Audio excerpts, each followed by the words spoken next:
Welcome to the Canadian Bro Show, all things Canadian with Pauly and Johnny. Episode 4, Comic Books. All right, here we go. Hello, everyone. Hello. Hello. Welcome back to the Canadian Bro Show. Welcome. This is Pauly. This is Johnny. And this is the Canadian Bro Show. Episode 4. Episode 4. And A New today's Hope. episode Oh, that's been taken. is A New Hope, but we're doing comics today, and we have a very special guest. Very special guest. Mr. Keith Bickford. And allow me to introduce Keith Bickford and tell you a little bit about how I met him, because I actually met Keith before I met Johnny, and before I met a lot of people in Kitsilano when I moved to where I ended up moving to. And my first memory of Keith was my very first day at St. Augustine's, our Catholic school on 7th and Arbutus. What year was this? This is 1971-72. Holy moly. I know. And I was very nervous because I was in preschool at Cypress House before that. And I was going to a new school and you're meeting new kids and everything. And I was a little bit late for the first class. But I do remember Keith quite well because we sort of hit it off. And we both went to St. Augustine's. You went the entire time? 3 years. Oh, and where did you go after? Carnarvon. Oh, you went to Carnarvon. Yeah. So, why did you switch schools? I think my parents decided that the money it cost for private school. Because St. Augustine's is a private school. well, it was a public. Wasn't worth it for my sister because that's why we went to a private Right. school. St. Augustine's was a very small school. There was only maybe 125 students at that time.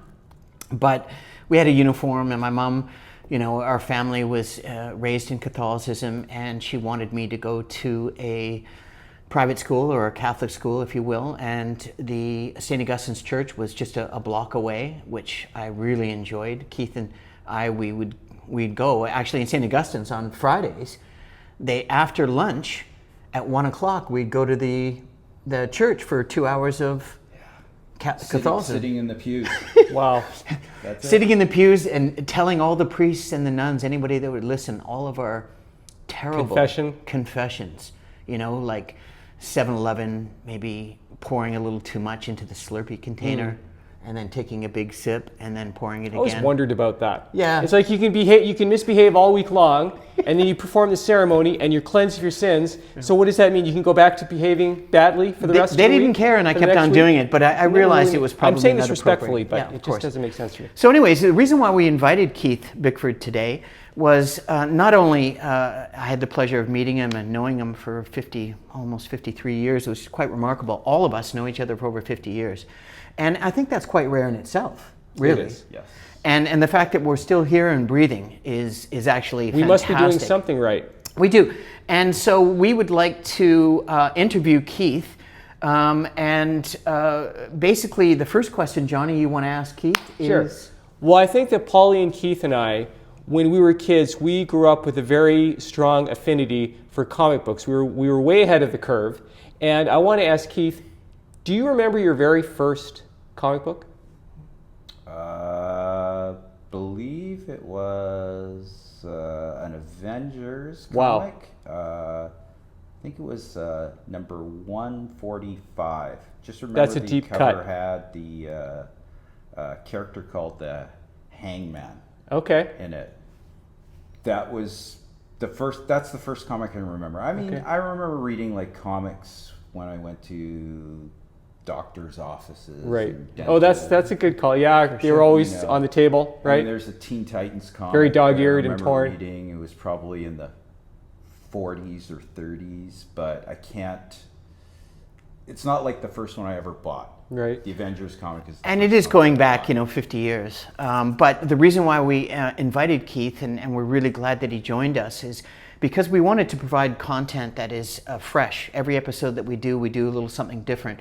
And it might not be everybody's cup of tea, but we all grew up with comics in the 60s and 70s. And we've talked about it in our... but your first job... No.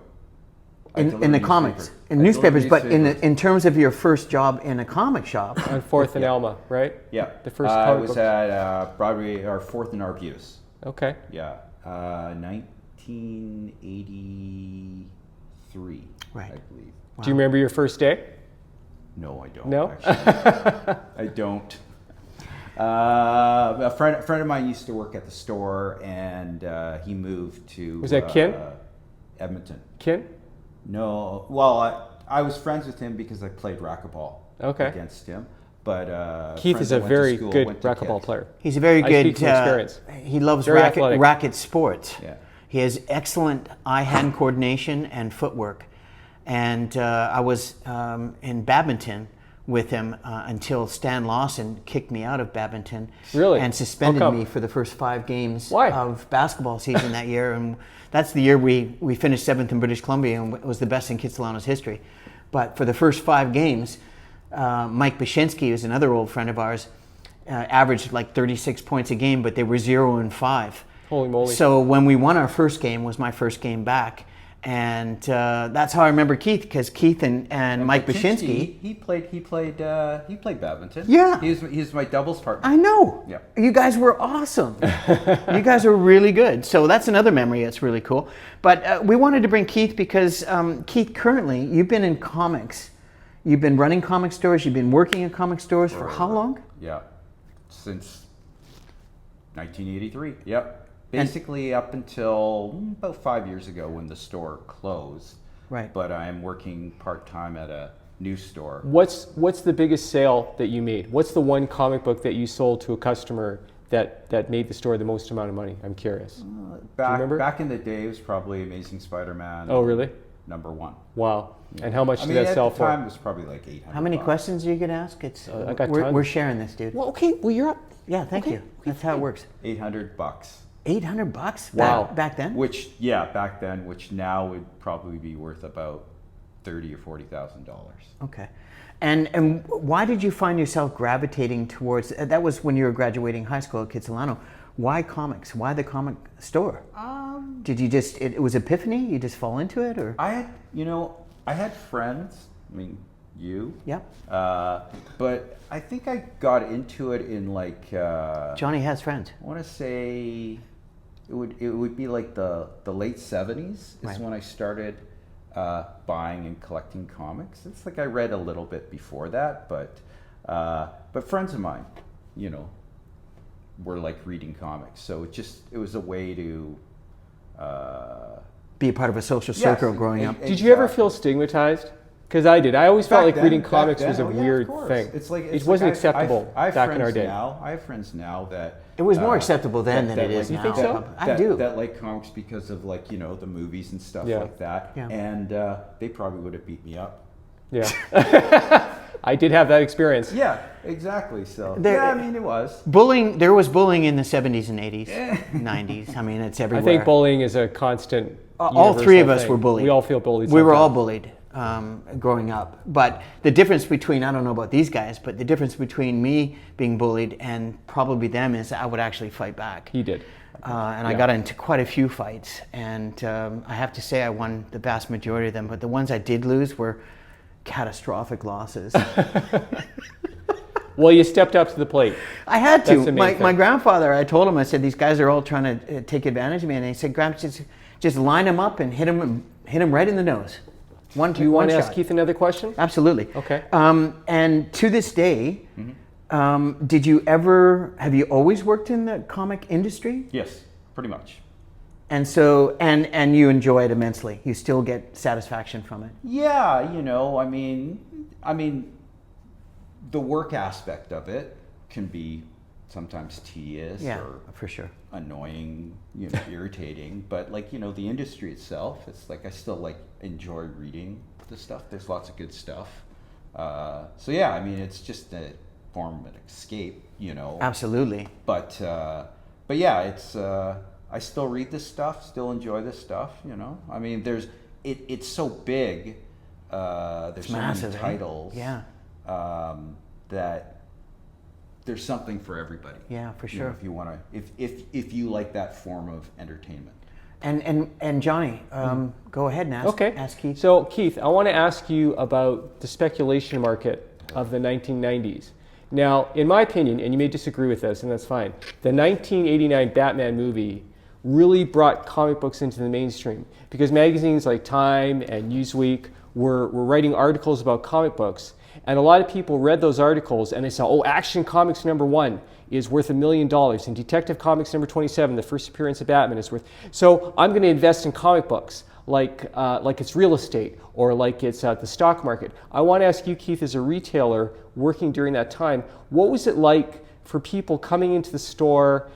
I'm just saying this hypothetically, buying like 5 copies of Spawn #1 and 10 copies of Youngblood #1, thinking that this was going to be an investment that was going to pay off for you. And then later on there was a crash, right? Because supply and demand. All these comic book companies were springing up out of nowhere, and then boom, these people who had no love for comic books were just buying them because they thought it was an investment, sort of saw the writing on the wall. What was it like for you as a retailer? Was that hurtful to you? This sort of rise and fall? Well, I mean, it was the first comic book movie that actually had an impact on sales. And so people were buying more Batman comic books as a result of that movie. And the, Oh, ti- yeah. and Is that the what time happened? frame in and this? also the collector's market, Right. it had a direct impact on how prices started going up. And this, what year was this? Like the late 80s, early 90s, Yeah. that whole Okay. era. Okay. Yeah. Wow, that's a good question, John. Like a lot of companies were just springing up out of nowhere. Yes. And then they crashed because, again, supply and demand. Right. Yeah. And the people who buy comic books and genuinely love them and are actually reading them and enjoying them, they would keep buying them. But these people that were buying them as if they were investing in real estate or the Speculators, stock yeah, of market, course. they just stopped. And now, I don't know. There was a bust. I mean, Yeah, there they're was a boom and crash. bust. So But, did that I mean, affect you? Because a lot of comic book stores went out of business as a result of this, right? Yeah. Because the comic books are sitting on the shelf and nobody's buying them, right? Yeah. Yeah. But I mean, that's sort of where the industry is right now. Oh, really? Yeah. Okay. I mean, there's a lot of people that are investing in comic books that have no intention of reading them. But yeah, they're just buying them strictly as an investment. So Let the buyer beware. It might happen again. Yeah. Like the crash. Well, it's interesting your comment about buying comics and not reading them. Yeah. All of my comics I have not read, including the one. I've read every comic book I ever bought. Not me. I'm a weirdo. And we're going to show our comics later. We all have individual comics, and we can explain. But I actually was one of those early speculators. I really enjoyed film and comics. I did read comics. I just didn't read the comics that I bought because I didn't want to destroy them. I wanted to keep them immaculate. And your comment about getting a proper, I'll have to get an extra coffer like that. Exactly. Bag and board. Absolutely. And so the next is currently you've been working, you say you're still in the industry. Yep. And where are you working now? 8th and Main at 8th Dimension Comics. 8th Dimension. And how long have you been there for? I want to say the original store closed, like I guess in 2020, January 2020. In the same location? So then I took a year off. Now, are you getting a lot of the same customers from the comic shop back in the day coming into 8th they Dimension? went there, Well, that's nice. Yeah, it is. Just because they were close. Yeah. That was like the closest store Right, to where right. our store was. But yeah, so since like I guess since later in the year in 2020, I started working. So in your comic book collection, do you have a number of how many comics you own? Oh God. I know, it's a lot. He right? actually bought my collection. Do you remember that back in the day? Really? Yeah, you brought it with a. I sold you a ton of Safeway comics. That's shopping pretty cart. cool. I didn't Yeah. know that. Yeah. But how many do you think approximately? 50, 60,000. That's a heck of a lot of comics. What's dude. your all-time favorite single? Did you want to ask another question? No, go ahead, Johnny. What's your all-time favorite single issue comic book in terms of story?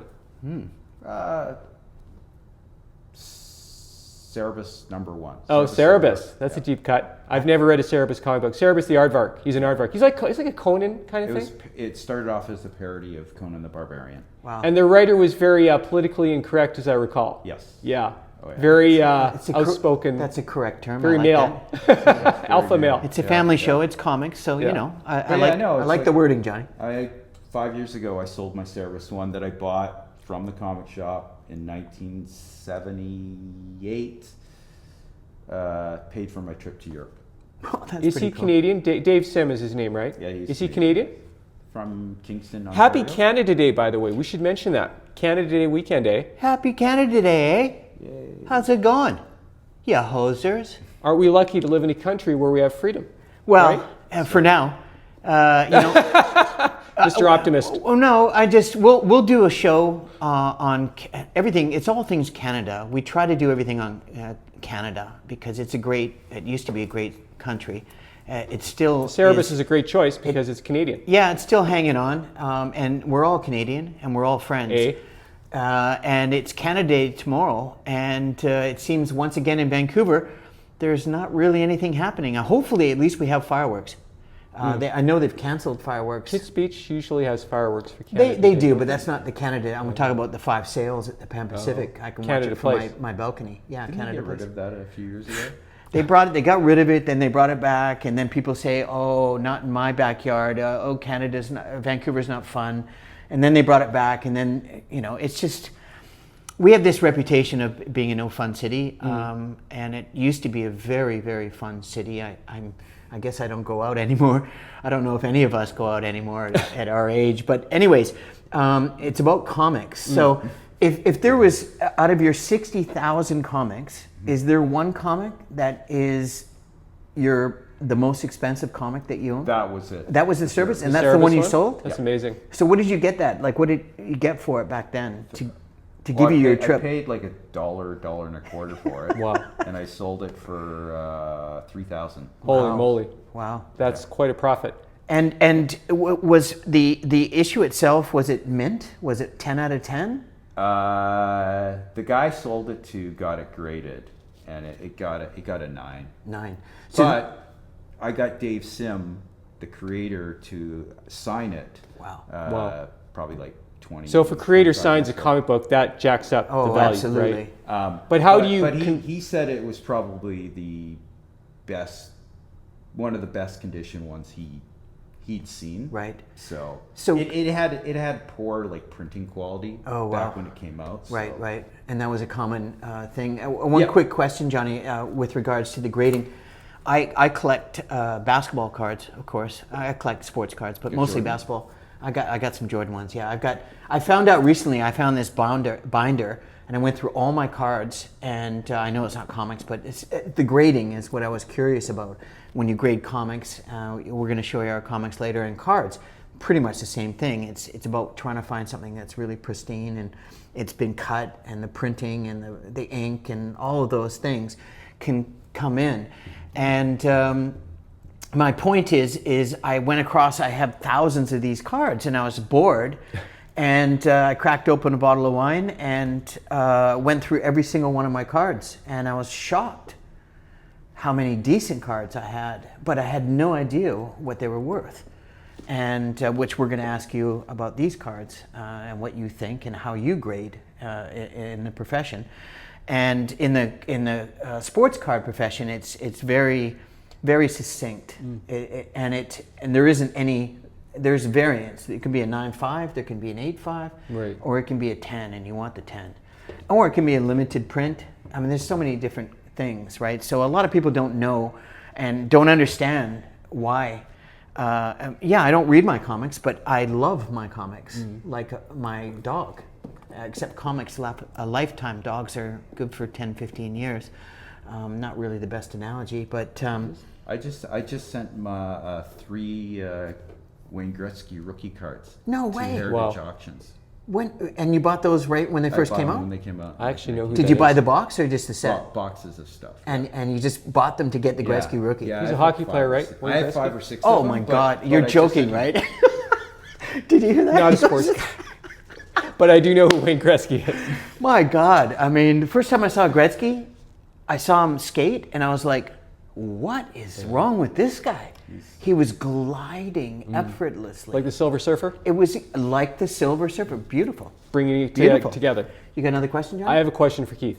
So when you worked at the comic shop over the years, I have to imagine, because so many films and TV shows are shot in Vancouver, that some pretty famous people came into the store. Do you want to share with our viewers some of the more notable celebrities that Great you might question, have Johnny. met over the years? Great question. Robin Williams. Yeah, I know that one. Goldie What did he Hawn. buy? I'm curious. What? Robin Williams, what did he buy? Do you remember? He bought a couple Lost Girls from me, Okay. which is an Wow. Alan Moore Yeah. comic. He was big into comics. Yeah. And like the first time I ever met him at the store, like his first question was like a recommendation. What store was this? 4th Avenue? Yeah, the 4th Avenue, yeah, at Arbutus, the comic shop. Right. Yeah, and it was like, so you start like reeling off stuff, and he'd read it all. Wow. It was tough. Now, when he actually walks fun. into the store and you look at him, you go, "Oh my God, it's Robin Williams!" Like, what are you thinking?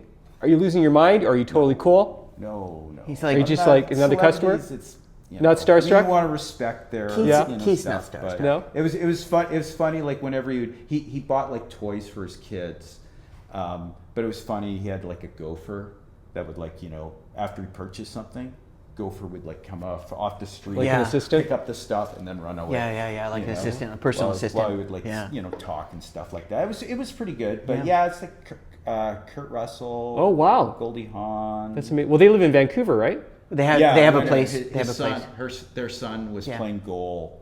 They're for big some hockey. minor Kurt Russell's a league. big Yeah. hockey buff, I think, right? Well, like I said, their kid was ended up being drafted as a goalie Yeah. Wow. In Yeah. the NHL? for an NHL team. Yeah. Yeah, he was in one of the sub leagues, the minor leagues. So they were in a number of times. Nice people. Yeah. You know, I was in a movie with her, right? Oh yeah. Bird on a Wire. Yeah, with Mel Gibson and Goldie Hawn, and An the Oscar-worthy performance, I must say. not for them, not me. Yeah, 100% you. I was just I was a waiter. I saw the movie. I was a waiter. I was a server. I've been in the hospitality industry for 28 years, and He I only stole got the hired scene. because I was working at the Hotel Meridian in the Girard Dining Room, which was a 5-diamond French fancy restaurant, and I had this opening scene that was improvised, and I got to meet her, and it was incredible. It was really amazing. Did you chat with him between takes? I did with her. I Wow. actually, at one point, cheeky, I don't know why I did this, but I just felt that she really liked me, and she was doing this with her shoulder, and I was standing behind her, so I was like, "Do you want just a little?" And she go, "Oh, that would be lovely, Paul." Wow. And so she let me massage. You gave Goldie Hawn a massage. Just a quick massage on That the shoulders. is amazing. And then I stopped. I went, this is highly inappropriate. But she allowed me. I mean, I was like, what am I going to say no? Goldie Hawn says, yeah, I'm going to do it. And Yeah, that could bite you on the behind. well, down the I road. mean, especially when you're working for Yeah. Hotel Meridian, it's like one of the top 5. Do you have another question for Keith, Paul? I got lots of questions, but I mean, where you're at now, do you see yourself in the industry right to when you're not? You're going to keep on? Or Keep you on thinking keeping on? What do you do after being in the industry for so many decades and you decide, like, what are you going to do for yourself? You're going to count your comics? All 60,000 of them? Yeah, sort and sell them. That's what I got to do. Yeah. I need to sell my stuff. So what do you think? What do you think? Too much stuff. What do you think what do you think you could possibly get? Have you ever thought about that? If anyone knows, you do. No, I don't. You have no idea? No idea. So could you go to like a Comic-Con or Oh something? yeah. Do you do those? You set up I a sell table, stuff. right? I sell stuff. You do that? At shows, yeah. Oh, excellent. So you have people ask for your autograph and pictures and stuff? Are you a celebrity? No. Well, you are in our mind. But most people like know me from the store. Of course. Yeah. Of course. know. Did you ever work at the store next to my grandmother had a vitamin store with my uncle between Cypress and U. Do you remember the comic store that shipped in there? And Dave had the cards in the Yeah, yeah, basement. yeah. It was Collector's books 2 for levels. comics? Yeah, was it? On Dunbar and 16th. No, No? the one on 4th Avenue. Okay, I don't know that Between one. U Street Yep. and Cypress. Yeah. Oh, I don't remember. It was 2 levels. It had a basement and an upper level. And you worked. It was a used bookstore? Huh? It was a used bookstore? Let him. Rings a He bell. worked there. Yeah. Yeah. I mean, it was at Arbutus. Yeah. They moved there 78. And like I said, I started working there in 83. Right. So My mom used to take me to collector's books and comics. Do you remember that store, Keith, on Yep. Dunbar and Yeah. 16th? And Yeah, I Dunbar. remember that. And I too. remember walking in there and the smell of old paper. Oh yeah. It was so. Some people would not find it appealing, but I felt like I was stepping out of a time machine, and just looking at all this nostalgia, and Yeah. I was just in heaven. It's really and my cool, mom was eh? spoiling me They- rotten. She they would had just. cards. They had comics. Yeah. Yeah. And they also were a bookstore. And they had figurines. That's when the little figures are starting to come in, bobbleheads and stuff like that too, right? Yeah. I remember Dave. I can't remember his last name. House. Huh? Just passed away. Oh, did he? Yep. He was an awesome dude, man. I'm sorry. Eddie Romagnoli is the one that introduced me to him because he was from Powell River as well, Okay. right? And so I went to meet him, and he goes, Paul, he calls me, right? Because I was at the Paper Shack, because I don't know if he used the same Paper Shack that I did when I had my paper route, which is almost virtually in the alley. Of where? At Fourth, right behind it. Yeah. Daryl Clan was running the. No, the Paper Shack was right by my house. Yeah. You were delivering the Oh, promise? so you had the Paper Shack down that was closer to your place. It was like there was a gaming store. Yeah. It's called like New Century or something like that. Right. But that was our Paper Shack. Wow. It wasn't really a Paper Shack. So Dave calls me up, Yeah. and he's like, Paul, he goes, I've got the deal of a century for you. And he knows I'm working. I was working. My mom cut my allowance off at 7, and it was like $1.25 a week back then. And I was like, that was a lot of Slurpees. You know what I'm saying? And I was devastated. So I had to get a job. I had to deliver papers. I delivered the province. I had to get up at 4:30 in the morning, go to the Paper Shack, and do my set and everything. And I really didn't like it. I didn't like getting up at 4:30. But we would do our paper runs, and then we go work out at Kids in our sports before class started. Right? Wow. We did that every day. But it allowed me to get money. So Dave calls me up and he goes, I know you're a basketball fan. You know what I got? I got 3 Michael Jordan rookie cards. All right. Wow. And he said, I'll sell you all 3 of them for 100 cash. Holy moly. Now, one of them was cut off. So you could see that the borders were just, Yep. and it was maybe an 8 out of 10. But the other 2, one was a 9.5 and the other was a 10. Wow. So mint condition, virtually. Yeah, and I Still have them? I didn't buy them. I bought a stereo. I bought a receiver and Wharfdale speakers Hindsight is 2020. for $175. I wanted to have music. Yeah. We're going to be doing our next episode. Right. It's going to be Favorite on albums. Favorite albums. Teaser. Just a little teaser. But getting back to comics, Keith, what have you seen from the time that you started collecting comics to now that you feel that it might have changed the dynamics of the industry? Is there anything in particular that you noticed? Anything that's enhanced it or taken away from it? I mean, when I started reading comics were primarily for kids. They would be listed as like all ages, but they definitely grew up. I felt the Marvel stories had a little more emotional weight than the DC stories. Absolutely. Yeah, but It's like a grown-up version. A little bit. Like Peter Parker you can relate kids to, could read 'em, right? Yeah. Yeah. But they definitely grew up, and so when I became an adult, there was like actually a lot of stuff. When did you become an adult? I'm an adult now.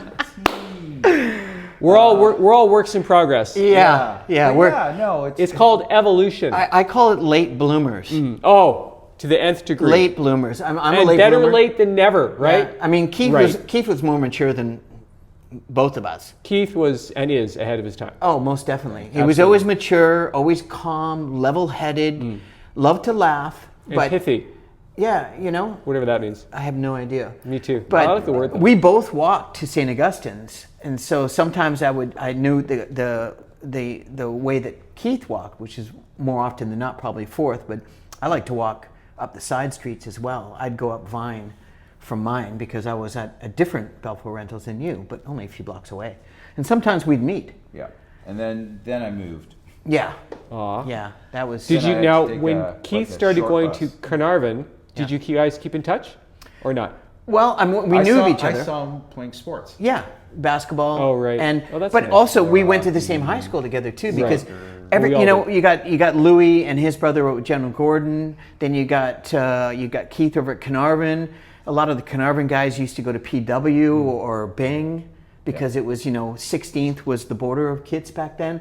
And of course I was at St. Augustine's and I really wanted to go to Henry Hudson. Right. And then when I finally left St. Augustine's, it was only because you were already gone, is the grade 7 class was going to be 10 or 11 students. Really? And that was just a joke, man. And I was like, so I just followed my sister and I went to Bayview. I had to do public school at least 1 year to see, and it was fantastic. And that's when I discovered, 1977 I'll tell you one of my favorite albums in our next episode from 1977. A lot of them are in the 70s. But what about the going from comics to what comics were on TV? Johnny brings up the old Batman and Robin show, Right. kapow and bam. What about comics evolving to Hollywood? Is just absolutely taken over. Marvel and DC, they're everywhere. Is there a saturation Yeah. point that's been breached, or is it still? Because I haven't seen any of these movies. Like the last one I saw was probably Endgame, when we saw Endgame. I haven't seen any of them, which is very They're unusual. all really entertaining. I feel. I can hardly wait. I've been waiting for the right time. Yeah. But I only saw half of Iron Man 1. I mean, at the end of That's the day, it. a good movie is a good movie, regardless Yeah. of the genre. Yeah. Right. Yeah, and that's where the saturation point is hit. Yeah. Right. I don't think they're as good. Yeah. I don't think you can compare Dark Knight to, say, I don't know, Black Widow. I mean, they're the same genre, but they're also very different. Not close, but I mean, they just seem to have forgotten how to make any other movie. Yeah. Right? I mean, or nobody's interested in watching. Well, there's so these much movies. money They involved. They make want so a much guaranteed money. That's profit, the problem. right? But I now got- they're at least making a less money, 90%. and they cost so much money. to make. Exactly. And now they're cutting back as well, because I've got the Disney Channel on streaming, and I only got Disney because of the occasional cartoon from growing up and stuff. Ratatouille is one of my favorite. And then all of these movies that we used to buy comics from are now on the Disney Channel.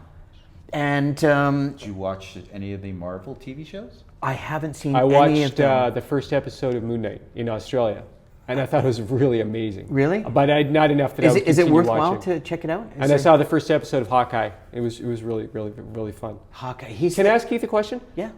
Now, are people still reading, like, physical comic books, or is it all digital now? Is it like mostly digital now? People are still reading 50-50? comics, but I do wonder if Is it the readers of our generation that prefer yes, paper, yes, turning the pages? We're That's old- how I feel we're about old it. school. There We're old school. there aren't a lot of younger readers. Yeah. There of are. comic Oh, that's books. nice. They might be reading it digitally, Yeah. but I know like people that are older, they still read the. Now, are parents bringing their kids into the storied eighth dimension to buy comics for them? Is that happening? A few, but not a lot. Yeah. Probably just hardcore collectors, right? It's mostly older. And by the way, when I went in there They don't to make a lot of. They don't make a lot of comics. no, they don't. They don't.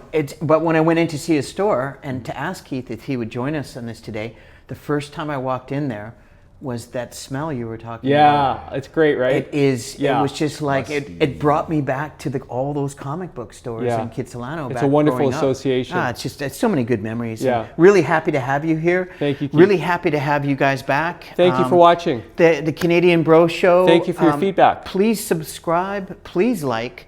Please comment. And continue to watch our show. We're going to do fresh episodes once a week. We're going to try to. Based on logistics. If I'm going to be up in Kelowna, we'll try to still do it. We'll be in Vancouver. We'll be here. And Onwards and upwards. what we wanted to do was talk about our comics. Keith, what did you bring today? What are you going to show us? What do you got? Show and tell. Yeah. Okay. This is a great Oh, comic book. I've man. read this. I have Really fun. I have no idea what that's about. Now, Hitman is an assassin of superheroes, right? No. Or bad superheroes. No. Is that the premise? No. No? He's Wow, just it's a he's completely just wrong a cover. hitman. No? That his secret power was he got exposed to something, and he has like X-ray vision. I just remember laughing a lot. He has reading X-ray the series. vision, but he's wearing glasses. He wears glasses because He looks his like Bret Hart. eyes are black or something like that. Oh, really? It would look weird. See, totally awesome Hulk. Oh, that Everybody knows Hulk. Amadeus Pretty mainstream. Cho. look how cool that is. Oh, let's see. Oh, that is just fantastic. What is this? So, what rendition of Hulk is this? I mean, it just keeps on going, I guess, eh? Amadeus Cho basically is a really smart teenager, something like sixth smartest guy in like the Marvel universe. That's this kid here. That's him. That yeah. little kid in the background. And he Cool. basically figures out a way to cure Bruce Banner of the Hulk by From taking exploding, taking turning the it. gamma radiation out of him. But what he does is takes the gamma radiation out of him and puts it into himself. Wow. So he becomes Upset a Hulk. Daisy. Wow. Was that his prime motivation? He figures he'll be able to control it. Right. Whereas like the Hulk is sort of like a mindless beast monster. Right. And like a Frankenstein. He's like a Hulk, but he's smart. Got it. Right. He's brilliant. He's more than smart. And he's a kid. Yeah. Hence he addresses himself as the totally awesome Hulk. So the one thing I just noticed really quick is this fairly new, this comic? Yeah, it looks pretty It came new. out like 5 years ago. Oh, Are you familiar with these as well, No. Johnny? No, I'm familiar with Hitman. Do you see the price? Yeah, I know. $4.99. That's the thing, right? For a comic. Yeah. And the comic that I'll show you is 30 cents that I bought in back in 1977. Yeah, incredible. Well, there's this. Oh, Shaolin yeah. Cowboy. It's still $3.50. Still? What does that mean? Well, it's not $4.99. So they're just trying to Discount. undermine the competition Well, to yeah, you know. the I mean, Shaolin. like 3-4 issues, 5 issues after this came out, Marvel went up to 35 cents. That I know. Yes. Because I have 1 to 15, Yeah. and I brought those. I actually didn't bring the 1 to 15, but I think And they actually targeted with this first issue, Right. Some markets in the States. So some Right. cities in the States actually had Star Wars comics that were 35 cents. right. You know, Marvel right, of really course rolled the that- dice and of because course that movies, issue comic books based on is worth movies generally were thousands. not big sellers. So if I'm telling the story correctly, Stan Lee was a little bit skittish about doing a Star Wars comic book, and you rolled the dice, and obviously it paid off, Yeah. right? Yep. Huge. So am I up? So this is actually one of Pauly's comic books, The Shadow, and the artist is Mike Kaluta, and as you can see, this is a really amazing cover. This character goes all the way back So to cool. the 1930s. And my choice that I brought from the library of all things is Batman 89. Now this is a collection, a graphic novel that is set in the Tim Burton universe. So if you're a fan of Batman with Michael Keaton and Batman Returns with Michelle Pfeiffer and Danny DeVito, as you can see, Harvey Dent is actually drawn like Billy D. Williams, and Bruce Wayne is actually drawn like Michael Keaton. And the writer, Sam Hamm, actually wrote the first Batman movie. And I've read this, and it is really, really solid. That's super pretty cool. entertaining. And if you're a fan of those movies, I highly recommend this. And beautiful artwork this too. comic I mean, look at that this cover. I bought because I really loved The Shadow, just look at the back, look at the advertising, Raleigh Bikes in 1970. This was actually made in a movie. Alec Baldwin, I believe, That's right. Yeah. played Good the call. Shadow. That's a fun movie. Yeah, I liked it. and that's just a little tidbit. It just popped into my head, and I was Yeah. like, you know what? I'm going to go buy The Shadow, and I think I paid $5 for it or something, it was in pretty good shape. My comic is I used to think that I bought this comic. This is Star Wars #1, The very first Star Wars comic book ever. and I have numbers 1 to 15, and they've never been read. They've never been opened, and they've been in this bag since 1977. A speculator. So I am one of the speculators that Keith was talking about. But this was a smart investment. Well, I don't know. I mean, how much do you think, Keith? I'd say $300. How much? Sure, hundreds of dollars. A few hundred In the 3 dollars, digits? yeah. That's all? What do you mean that's all? Well, that's a pretty Ten- big ten- profit after 30 cents. I was 10 hoping for a years couple ago- thousand. 10 years ago, that comic was worth maybe $100. I know. I right? checked. And now it's hundreds. So going back to the cards, I went through all of my best cards, and I have this binder of all of my most expensive cards, and I've got a couple of Michael Jordan cards that are several $1,000s. And I Wow. was shocked when I found out how much they are and what it's gone up. And But you have to find an actual buyer who will well, be I mean, willing to it's shell out quite that. easy. It's a global market Yeah. for sports cards, especially basketball. It's the fastest growing team sport in the world, right? And when you're talking about Michael Jordan, the GOAT, the greatest basketball player of all time, arguably, most people would say that that's the case. And let's not forget Space Jam. I missed out on Dave selling me at least 2 of those 3 of Michael Jordan's cards because Michael Jordan #1 just went for a 10 out of 10 in an auction online for just how many million? Millions. I mean, Wow. it's just insane. Yeah. I just had to spend $100 That is and I astronomical. bought a stereo instead.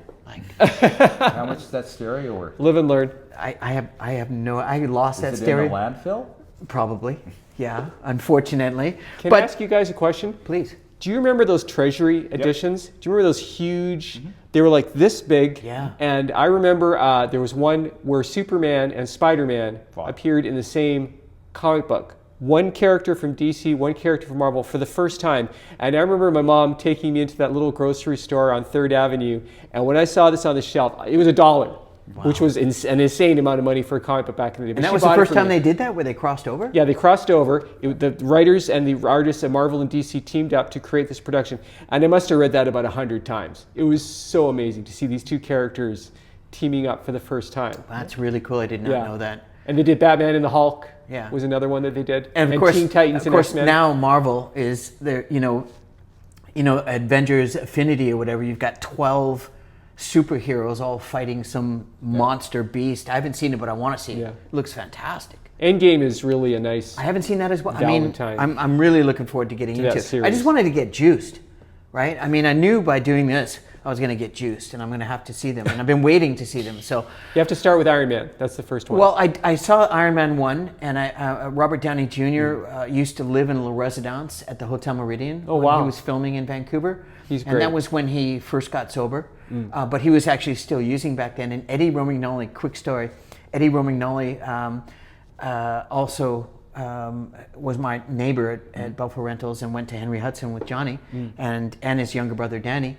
And Eddie, I got him a job at the Hotel Meridian in room service. Wow. And so Robert Downey Jr. Calls up hungover, right, partying like crazy, and says, I want this, this, and this. And Ed goes up and he knocks and nothing. And he wouldn't answer. And then all of a sudden the door opens and he's standing there and he's butt naked. Oh my gosh. And he's disheveled. And Ed's really discreet chap, right? Yeah. And he goes, oh, sorry. Let me just put some clothes on. Just give me a sec. I was just dropping a quadruple coiler. A what? A quadruple coiler. We'll leave it at that. Use your Okay. imagination. I have no idea what that is. It sounds like something you get at Burger King. A monster number 2. Okay. Oh, okay.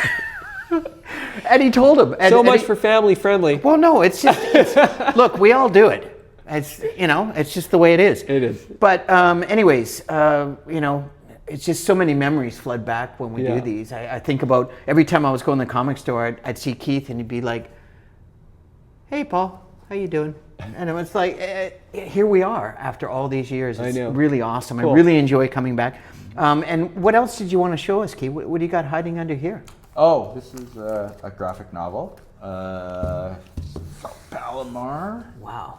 Came out in like the 80s, the comics, about a fictional family in Central America.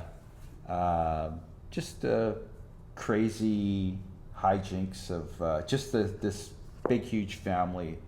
There are comic books that are not about superheroes. There are comic books that are different kinds of stories. This is like those comics that more were down to growing up with me, so yeah. Just two guys that they, just as like the indie market was expanding, from like Marvel and DC, they had thrown a submission to a new company, and they got picked up. But yeah, this is very, very good comic.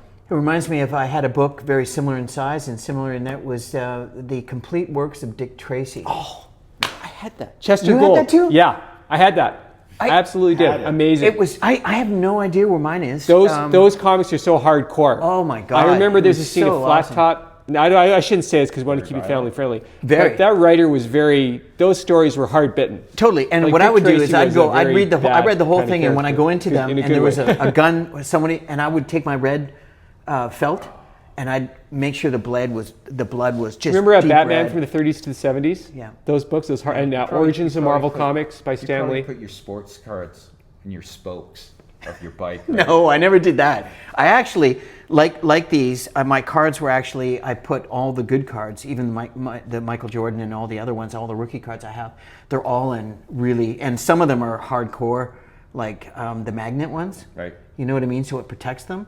Like I've got a whole room in my house in Kelowna, that's my sports bar, man cave, and it's all basketball, all my basketball collections from the 70s, 80s, 90s.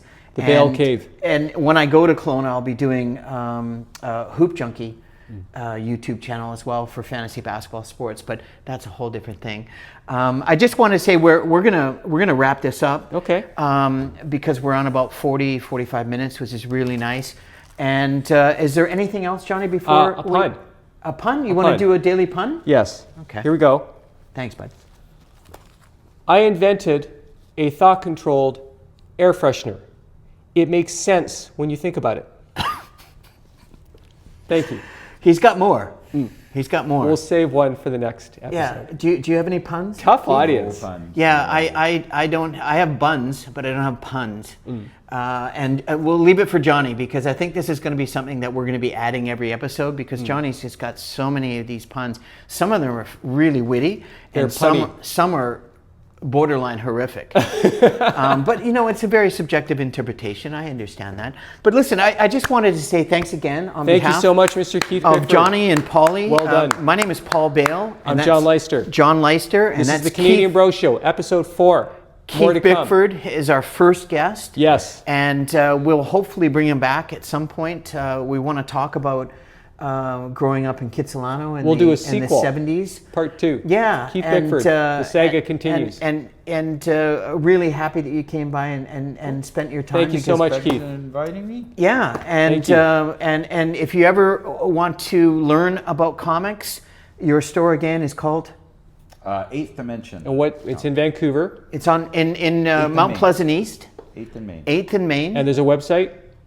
Yeah, I think Yeah, there it's is. 8dcomics.com. Yeah. I believe. And if you have any questions, Keith is a world of resource, and as a matter of fact, so is Johnny, and myself to a lesser extent. I love comics. I'm really glad that you joined us today. Thank you so much. Thanks again. Thanks and for again, watching. if you could kindly if you really enjoy the content that we're providing, if you wanted want to your help our feedback. channel, feedback is really important, whether it's positive or negative. Obviously, all good. positive is. We can is- take it. We're we thick-skinned. can. We are thick-skinned. And like and subscribe, and hopefully, if you leave a comment, we will get back to you. And Tell your we will friends. communicate, and please tell your friends. Spread the word. In the meantime, Don't forget, God loves you. thanks for joining the Canadian Bro Show. All Manifest things your Canada. dreams. And It's worth happy it. Canada Day, eh? Happy Canada Day. And whether you're a hoser or not, it's okay. We love you all the same. We still love hosers more than everybody else, because it's okay to be a hoser. It's not a negative connotation. So take off, eh? But come back. Cheers. Cheers. Thanks. Bye. Peace. Say bye, Keith. Bye. Thanks, guys. Wow. That was great, guys. That was really awesome.